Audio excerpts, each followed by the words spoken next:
শুভ সকাল বন্ধুরা, কেমন আছো তোমরা? আশা করি সবাই ভালো আছো, আমিও ভালো আছি। নতুন দিনে নতুন সময় আরেকটা ব্লগ নিয়ে তোমাদের কাছে চলে আসলাম। সকাল সকাল ঘুম থেকে উঠে আমি ফ্রেশ হয়ে মোটামুটি আমার সকালে বাসি কাজ বাজ সব সারা হয়ে গেছে, চান টান করাও হয়ে গেছে। মেয়েরা ঘুমাচ্ছে, বর ঘুমাচ্ছে, ওই জন্য আমি এখানেই বসে বসে চা খাচ্ছি। আসলে আমার খুব একটা ইচ্ছে আছে, কি বলতো, ইচ্ছে বলতে স্বপ্নও বলতে পারো, যাই বলতে পারো, যে কোনো দিন যদি আমার নিজের বাড়ি হয় তাহলে আমি সব থেকে সুন্দর কী করবো জানো তো?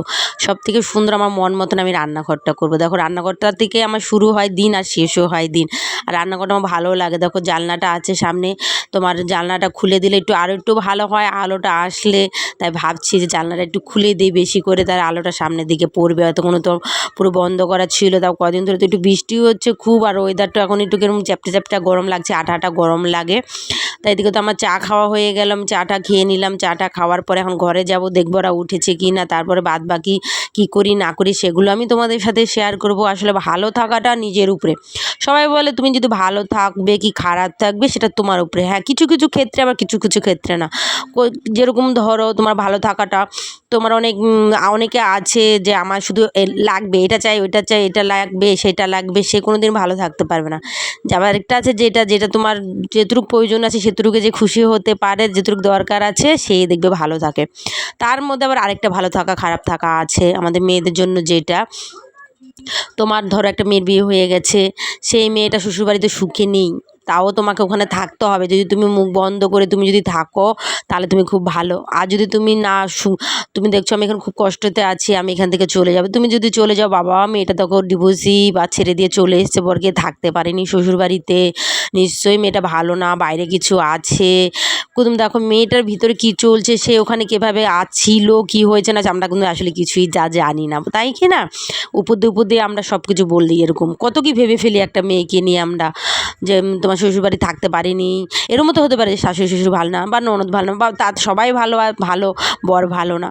কথা আছে না, যার বর ভালো তার সব কিছু খারাপ থাকলেও তার মেনে নেওয়া চলে যায়, কিন্তু বর খারাপ থাকলে শাশুড়ি শ্বশুর ননদ যতই লোক ভালো থাক মেনে নেওয়া মানে থাকা যায় না, একদমই না। পরিষ্কার কথা যেটা বলা হয়, কিন্তু এই এক রকমের খারাপ ভালোর মধ্যে আছে। আমাদের পৃথিবীতে কত রকমের মানুষ আছে আমাদের পৃথিবীতে, যেরকম ধরো তোমার কেঁচো কেন্ন, কুকুর, বিড়াল, তোমার বাঘ, বিভিন্ন রকমের যেমন পশু পাখি পোকামাকড় আছে, সেরকম মানুষও ভালো মন্দ আছে, খারাপ ভালো বদমাশ শয়তান, তাদের মধ্যে দিয়ে আমাদের চলাফেরা করতে হয়।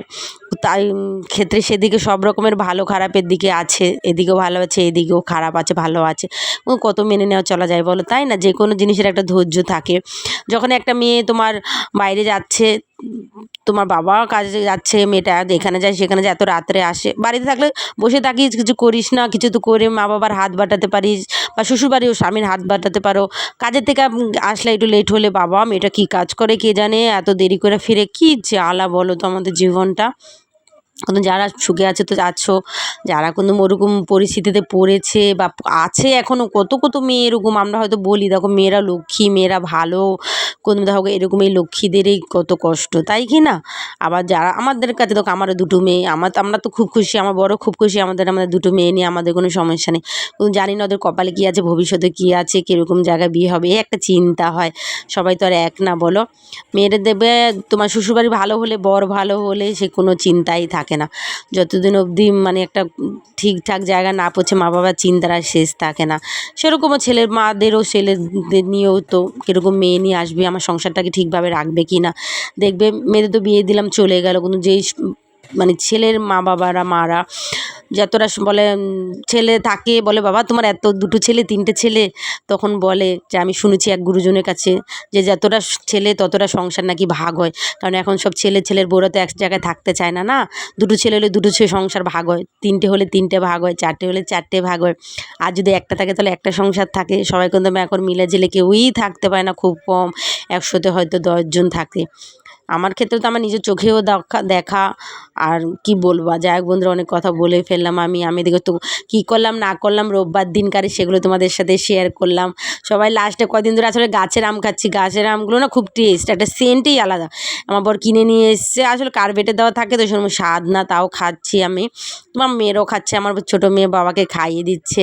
আমরা খাওয়া দাওয়া করে উঠলাম, সবে ওঠার পরে তারপরে একটু আম কাটলাম। বাইরে বৃষ্টি হচ্ছে, খুব খুব বৃষ্টি হচ্ছে বাইরে, তোমার এই নিম্নচাপ মনে হচ্ছে তোমার। তো বন্ধুরা, ভিডিওটা ভালো ভালো লাগলে একটা লাইক করে দিও, তোমার গরিব দিদির পাশে থেকেও সাপোর্ট করো।